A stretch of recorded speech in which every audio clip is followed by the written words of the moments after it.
My name is Lily Bloom, and welcome to my reading recap. Spoiler warning here and now. If you hear a title you don't want to be spoiled, skip ahead or click away. Any trigger warnings I can think of will be listed in a comment below. Number 1, When Haru Was Here by Dustin Tao. I gave 3.5 out of 5. I'm leaning more towards a 3, but that's what I gave the previous book I read, and I did like this one more. It is a bit predictable and tired at times, but still cute and fun. Eric has a crush on his best friend Daniel. Daniel kisses him one night, but never again. Eric is confused, but keeps hanging out as his best friend, kind of just waiting there. They go on a school trip to Japan. Eric gets lost one night and meets Haru, who is charming and shows him around town while also showing him his way. This part is all cute and had me on the edge of my seat, but then Eric gets on a train to return to Daniel and thinks Haru is coming too since he said he was going the same way. Haru tells him to stay. He lied about going the same direction to spend time with him, and that now he just wants him to stay there. Eric declines and Haru tries handing him his number, but the paper blows away and the door shuts, leaving the two separated. Soon after the trip, Daniel gets Eric to go to a party, and even though he's introverted, Daniel just abandons him for an hour. Eric goes to find him, and he sees him making out with another guy, and they get into a huge fight and don't talk much for weeks. Homecoming comes up, and since Daniel's boyfriend is out of town, he invites Daniel, but gets into a car accident, literally ghosting him. Eric is all ready for the dance when he finds out about the accident, and later that night, Daniel dies.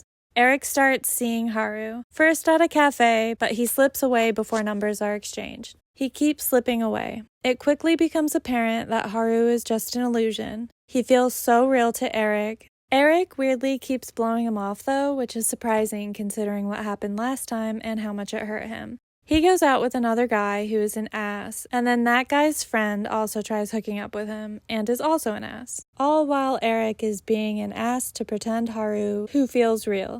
Eric gets drunk and starts falling apart until we're informed that his sister is also dead and died a few months after Daniel. He starts accepting his losses and stops hallucinating Haru and his sister Jasmine. He only seems to hallucinate those two, except one part in the beginning where Eric is working as a server and imagines himself dancing with a customer. The rest of the time, it's just Haru and Jasmine, with the occasional, "Oh, is that Daniel?" without fully hallucinating him.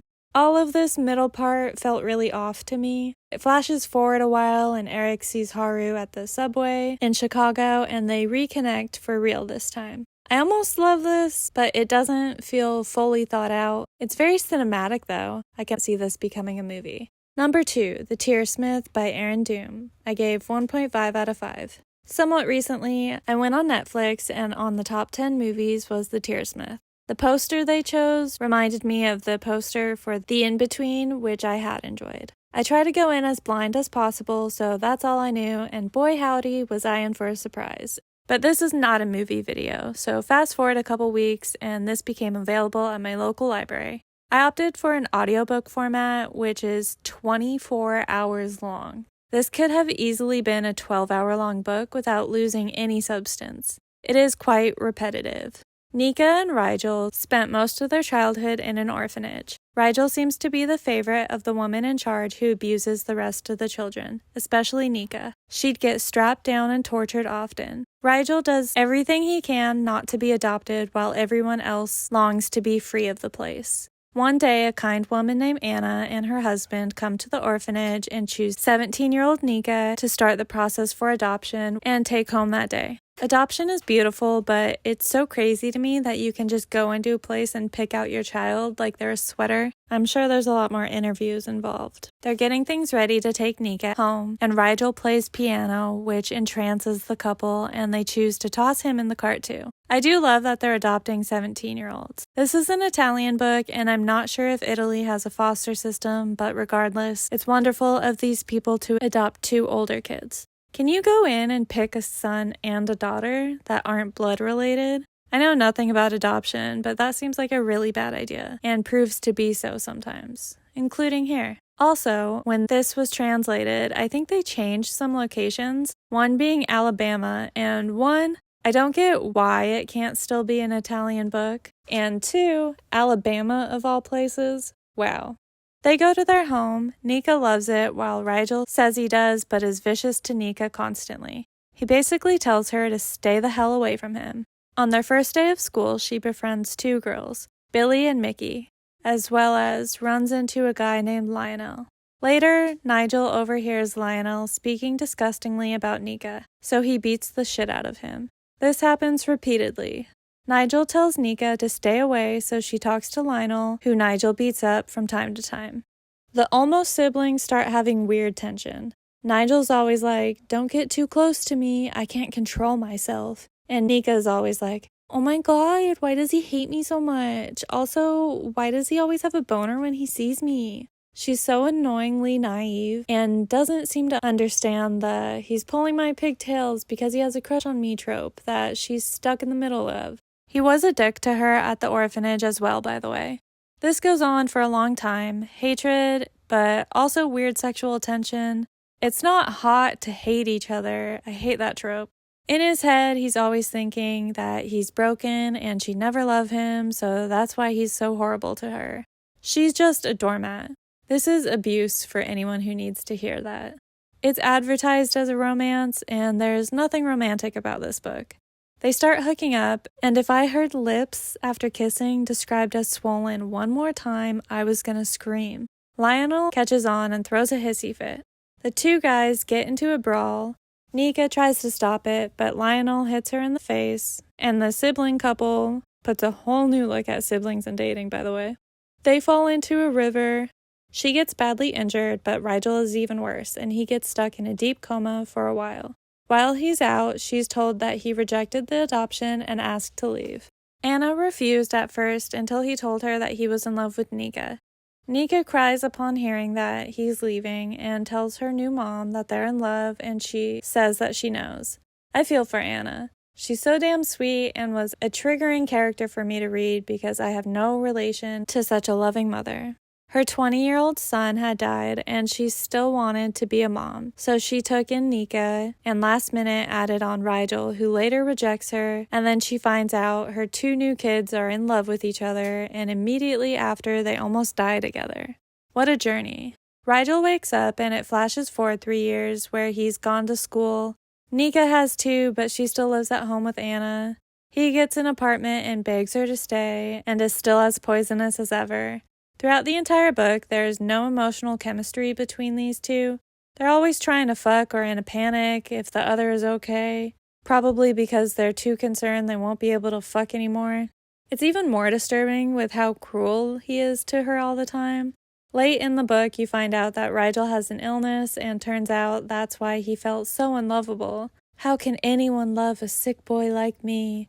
Which is disheartening to read as a disabled person myself. He falls for Nika as soon as she shows up to the orphanage, but it later makes sense because she's so caring of every living creature. That concept is probably comforting for him to see, but he's still a dick and thinks she won't love him because he's sick. Yeah, okay, great excuse for being abusive. After her beatings at the orphanage, she feels someone holding her hand, and she always thought it was her friend Adeline, who's like a sister to her, but it turns out it was Nigel. Adeline comes around once they're about to be adopted, and Nika realizes that she loves Nigel. Later in the 3-year fast forward, another guy from the orphanage, Peter, shows up and spills the beans that Nigel and Adeline were having sex for a long time there. And while Nika confronts him about it, he says that he was trying to forget about Nika, so he fucked her basically sister.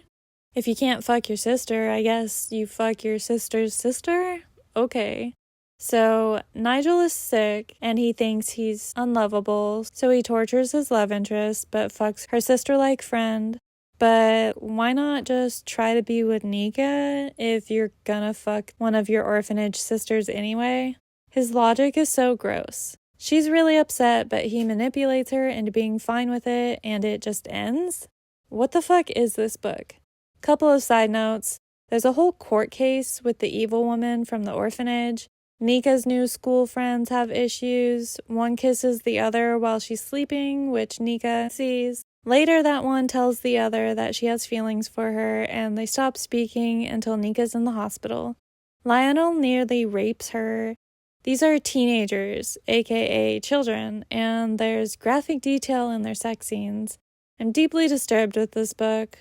Oh, I almost forgot. The title of the movie, A Tearsmith, is described as the boogeyman. Nika and Nigel each think of each other as the Tearsmith, since they bring them so much pain. But this is a romance, right? Number 3, Junior High by Tegan and Sarah Quinn. I gave 3 out of 5. The music duo Tegan and Sarah are at it again with another book. I love their music, I read their memoir High School and watched the show based on it. This is a somewhat fictional book, which is fiction, but it's also very close to their nonfiction book, aka what they actually went through, so it's a bit weird to read. It feels like they wrote the newest Judy Blume book about their life, but aged it a bit younger and also modernized it, which bums me out because what I love about the original and what actually happened is that it was closer to my time and felt relatable to me. I feel like they're alienating their original audience in order to gain a new younger audience, which I get, but stop being Leo and love us, damn it. No, but really. It's fun. It just feels repetitive since I already know their story. There's a sequel coming out soon that I do plan on reading. Number 4, My Name is Barbra by Barbra Streisand. I gave 3 out of 5. Dear Lord, Barbra Streisand's 48-hour memoir. No way would I have sat through the 1,040-page physical book. Barbra is very talented. She's accomplished a lot, but what I love about memoirs is how personal they are. And this one is not very personal. It's mostly behind-the-scenes takes on her movies and music, which can be fun in a much shorter content. If this was 50 different hour-long behind-the-scenes or album specials, it would feel much more digestible.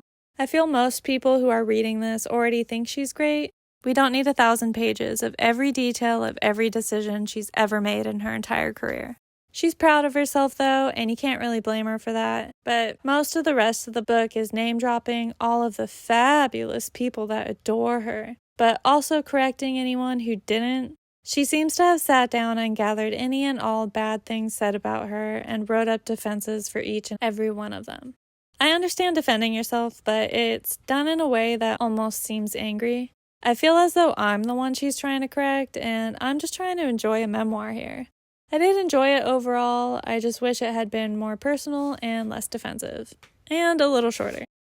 Number 5, There I Go Again, How I Became Mr. Feeney, John Adams, Dr. Craig, Kit, and many others by William Daniels. I gave 3 out of 5.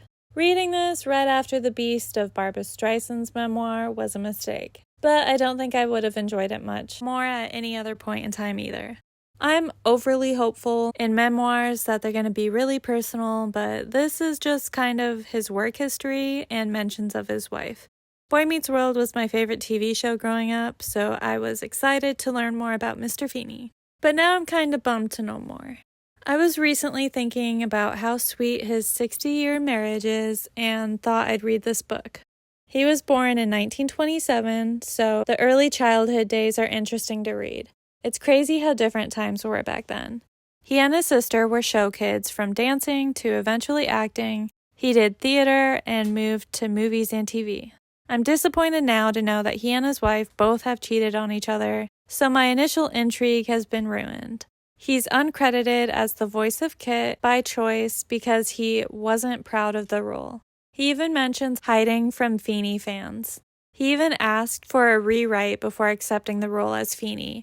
I don't know, maybe someone else will enjoy this more. It's just not too personal, but thank goodness it has less detail than Barbra's. Number 6, Sunrise on the Reaping by Suzanne Collins. I gave 4.5 out of 5. This one I read 6 months after the rest in this video, but I wanted to get this out quick since the book was just released. This is the second prequel to the Hunger Games series, this time during the 50th Hunger Games, the second quarter quell, also known as Haymitch's Games. The twist for the second quarter quell is having double the amount of tributes. One of the District 12 boys that gets called tries running off, resulting in him getting shot in the head. Haymitch's girlfriend, Lenore Dove, is getting feisty over the situation, and Haymitch jumps in, resulting in him getting illegally called in the reaping. Interesting how the victors are the ones often illegally reaped, like Lucy Gray. He gets dragged to the Capitol with his fellow tributes. Maisley, the meanest girl in town, Wyatt, an oddsman, and Luella, his sweetheart. This is one of the things that bothered me with this book. He has his love, his soulmate, his girlfriend, Lenore Dove, but then he's always referring to Luella as his sweetheart. I know they're just trying to connect this to him calling Katniss sweetheart, but still it bothers me. This has the energy of having a work wife, which is fine if you're both single, but it's just gross and disloyal when you have an actual home wife or here a girlfriend. Don't like it one bit, but they agreed to be allies, and at first, she's all Haymitch really wants as an ally. We get some nods to the original series with Megs and Wyrus as their mentors. Their costume person is a dickhead, and Effie swoops in to help dress them instead. In training, Beetee teaches Haymitch how to make a bomb under the guise of lighting a bulb with a potato. Beetee's son, Ampert, from District 3, starts gathering non-career tributes to form an alliance to combat the careers, the ones born into training for the Hunger Games. The careers break a girl's token, an item you're allowed to bring from home, into the games, and Maisley steps in to repair it. Maisley helps dress up a lot of people's tokens, and they form a large alliance called the Newcomers. Plutarch pulls Haymitch aside and basically tells him to try and take down the games. Ampert and Beetee's plans are to break the machine, the brain of the arena. During the chariot ride, Luella gets killed, and Haymitch brings her body to President Snow to make him see what he's doing. Later, Snow calls on him and gifts him back Luella, only it's not her. She's a body double that's supposed to look like her for the sake of the games, but she has an earpiece and is drugged and being controlled by the Capitol. Haymitch calls her Lulu to help differentiate from his fallen friend. During the interviews, he plays off being a rascal, which the audience adores. They're set off into the arena, and Haymitch ditches his supposed allies and runs north to try and find the brain of the arena and to drown it. Half the tributes die at the cornucopia. Later, Lulu finds Haymitch. She's like a cute little robot. I like her a lot. The arena is mostly poison, and she dies in some flowers. Haymitch is alone again until Ampert finds him. They work together on the plan. Haymitch goes inside an area to break open the water reservoir and drown the arena's brain. He's attacked by bats, but he gets it done. The arena doesn't fully break down though, it just glitches out a bit. Haymitch runs out only to find Ampert eaten to bones by mutt squirrels that the Capitol programmed to kill him and only him. He finds Maisley and they team up a while until she's attacked to death by mutt birds. She locks pinkies with him as she's dying to remind him that he has to win and stop this. Eventually, it's down to him and a career from District 1 who, due to a glitch in the arena, sort of kills herself. Haymitch thinks he's also dying since he's holding his intestines, but the Capitol pulls him out and heals him. He briefly wakes in a hospital and then in an apartment all alone where he's left for several days. The TV is only playing moments from previous games, and one day he sees a clip of Lucy Gray singing and a young man reaching out for her, and he quickly realizes that it's a young President Snow. He starts destroying the apartment, and then his team comes in to dress him for his Victor show. They recap the games, and it's been horribly edited to hide the Capitol killings, Haymitch's attempts at breaking the arena, and much of his humanity altogether. Afterwards, he's sent home, chained up on a train with the boxes of dead bodies of his district's tributes. When he arrives, no one is there. He's tossed off the train with the boxed dead bodies and left there. He wanders off and finds his home on fire, and his mother and brother have been burned alive inside. He also finds out that Lenore Dove has been in jail this whole time. He starts taking a lot of sleep medicine to forget things. He waits for Lenore's release and meets her in her favorite meadow.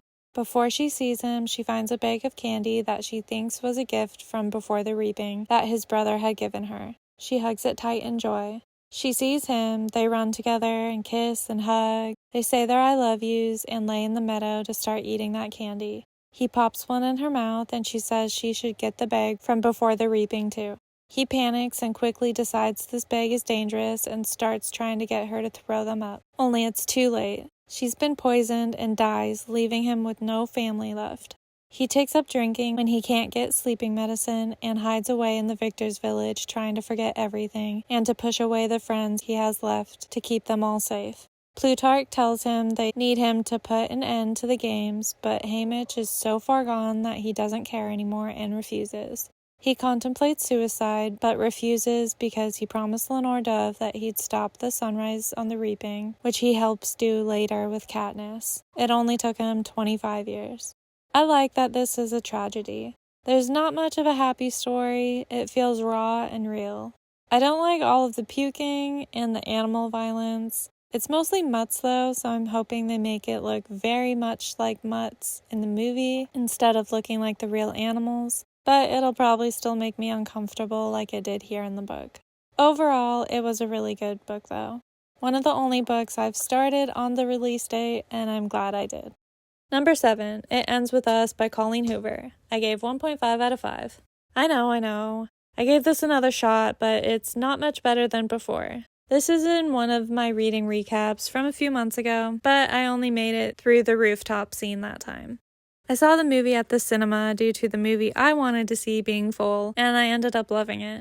I don't support changing books for film. It feels disrespectful and morally wrong to me. But in this case, they got a beautiful story out of the shit book.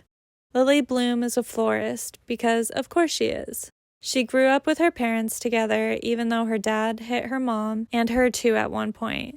He dies, and Lily is supposed to say 5 nice things about him, but she can't.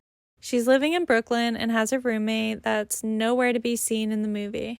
She opens her flower shop, where Alyssa comes along and asks for a new job. Alyssa loves flowers and doesn't care about the dirt ruining her expensive things. She has people to clean or replace that. Her and Lily become best friends, and her husband stops by with her brother, Ryle, who Lily had that cringy rooftop scene with. He knocks on dozens of apartment doors until he finds her just to beg her for sex. He literally drops to his knees begging. This guy is a neurosurgeon. He's disgusting and pathetic. My opinion there hasn't changed at all. Eventually, they end up dating, and he hits her and pushes her down the stairs. Here in the book, Lily is aware of it and calls him out on it. I think the movie showed it so much better by showing the incidents as accidents, and later it's revealed that they were intentional. She was just in denial. I hate that here she's aware and stays. I understand that happens, but the movie definitely showcased it better by showing how hard it is to accept that it's even happening to you at first. They get married, he reads her journals and finds out more details about her high school love, Atlas. Atlas's story is still kind of cute here, but not as well done as in the movie. Here he invites himself over to Lily's. He's homeless, by the way. He invites himself over sometimes and asks for help. The movie shows Lily more as the giver without having to be asked. The book explains why they lost contact, though. He does his time in the Marines or military or wherever and comes back, but sees her kiss another guy, so he leaves, assuming that she's happy. He goes and does more time and then moves to Brooklyn and opens his restaurant, which is called Bibs here, short for Better in Brooklyn. That's not really that cute when you think about it. He would say everything's better in Brooklyn besides not having Lily, but he went there anyway and left her with his Gatsby mentality. I like his restaurants being called Roots better, like in the movie. Ryle gets really upset after reading about him in her journals and tries to rape her. He doesn't succeed, but he does try to bite her tattoo off. In the movie, it looked like fork marks, and I was so confused. Lily calls Atlas to come get her, and she waits outside. Another thing the movie did better. Get the hell out and run, girl. Oh, she's also 23 and 24 in the book, but they aged her up for the movie. She stays with Atlas a few days, and he has a bunch of friends here, which doesn't suit his character well. They all come over for poker night, and okay, sure, he forgot to tell them not to come over, but to have them stay when she's just left her husband who hit her is so rude. The friends out that he faked having a girlfriend, and Lily gets so mad about it. Yeah, a lie is bad, but it's obvious he was trying to make her feel comfortable when he saw her with Ryle. Lying is still bad, but she leaves over it. He says a sweet line still of if she's ever in the position to fall in love again, to fall in love with him. She stays in her apartment. She shares with Ryle, who's out of town for work. Her mom tells her that she's proud of her for not saying anything at her dad's funeral, which also doesn't fit her character well. Lily tells Alyssa everything, and she immediately gives her all of her maternity clothes and says, as his sister, she hopes she takes him back, but as her best friend, she'll never speak to her again if she does. Another great line.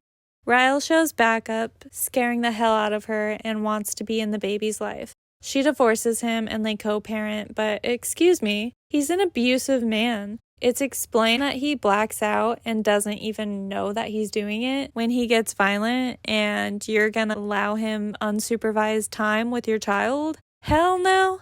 It ends with her running into Atlas when her kid is almost a year and they agree to be together. I like a few lines, but the movie definitely did this story so much better. Sorry, Colleen, I hate to say it, but I'd avoid this book and see the movie instead.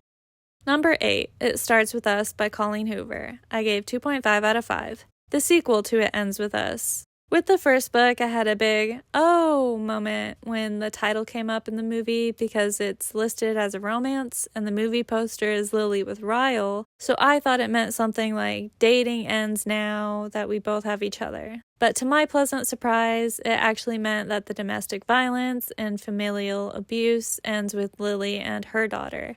I had a similar moment with this one, assuming by the title that Lily and Atlas's lives are truly starting now that they're together, but nope. Lily is nervous about dating Atlas because how Ryle will react, which is understandable but sad.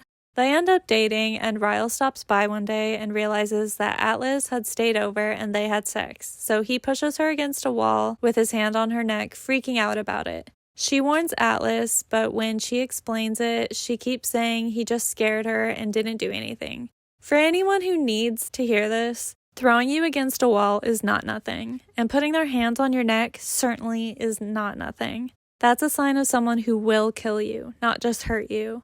Ryle confronts Atlas violently, but he refuses to fight back. The older I get, the more I realize staying calm while being confronted is the best way to go. I don't believe that reacting puts you anywhere near their level, and it's definitely justified, but abusers tend to want a reaction. If they don't get their rise out of you, it tends to throw them off their rampage. There's a quote in the book about how it's the good parts that end when you leave an abusive relationship. The bad lingers a while, and sadly, that's true. He threatens her a lot, still physically hurts her, gaslights her, he's horrible, and now she doesn't get any of the nice moments.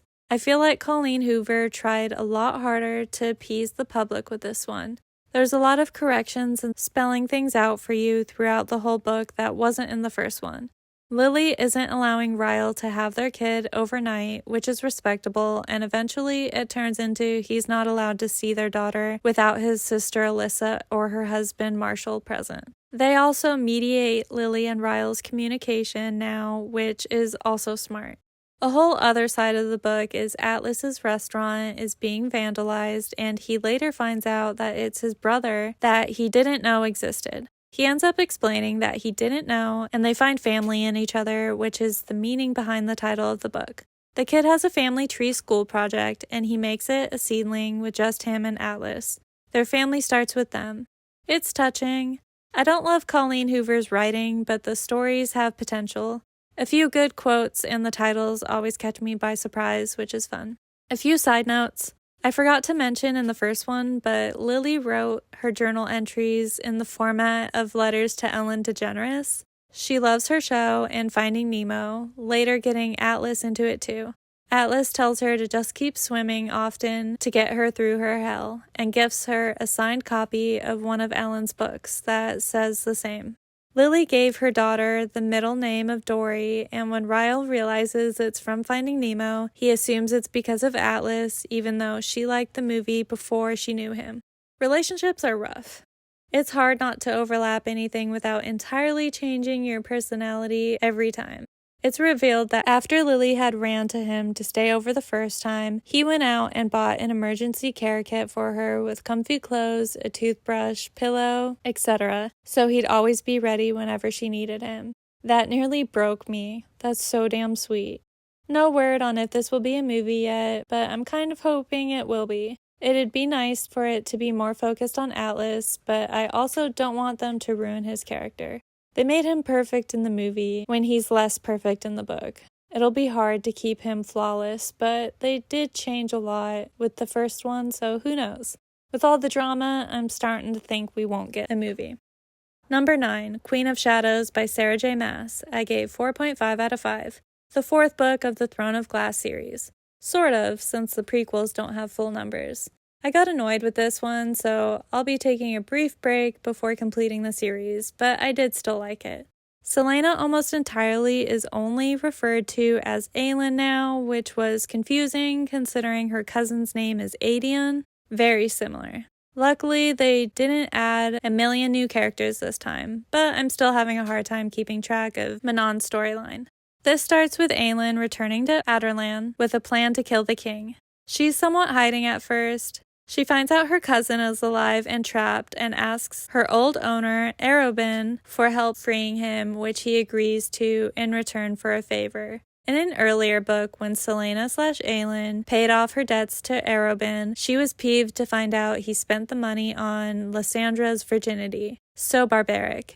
Here, he offers her to Aelin to kill if she pleases, but they become friends and allies instead. I end up really liking her and their friendship. Aelin ends up letting Lysandra do the final kill on Arobin, which she does and pretends there was a murder. Aelin inherits much of his fortunes.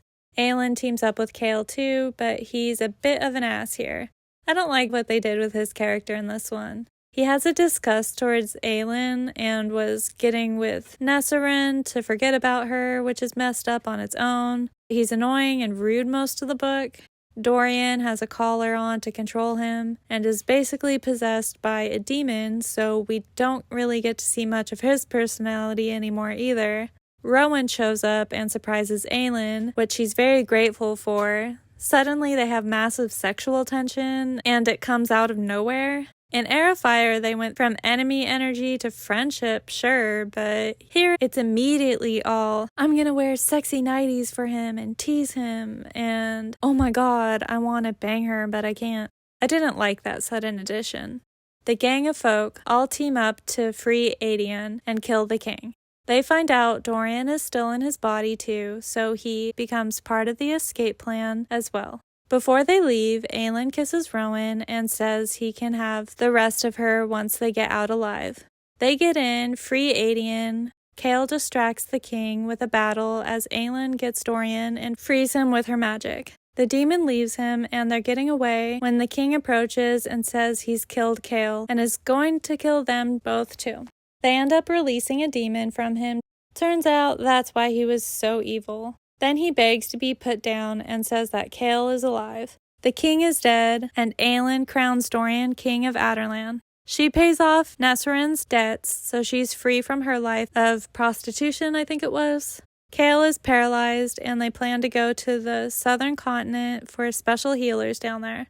I wish we had some of those healers here. Aelin gives them some title. They're buddy-buddy now, by the way, and tells them to get the continent to team up with her too. Aelin, Rowan, Aedion, and Lysandra all leave and step into Terrasen right as the book ends. Number 10, P.S. Longer Letter Later by Ann M. Martin and Paula Danziger. I gave 2.5 out of 5. This was my favorite book in 4th grade, so I wanted to reread it, so I got the audiobook, and now I question my taste. 2 middle school besties, Elizabeth and Tara Starr, split up when Tara moves away right before 7th grade.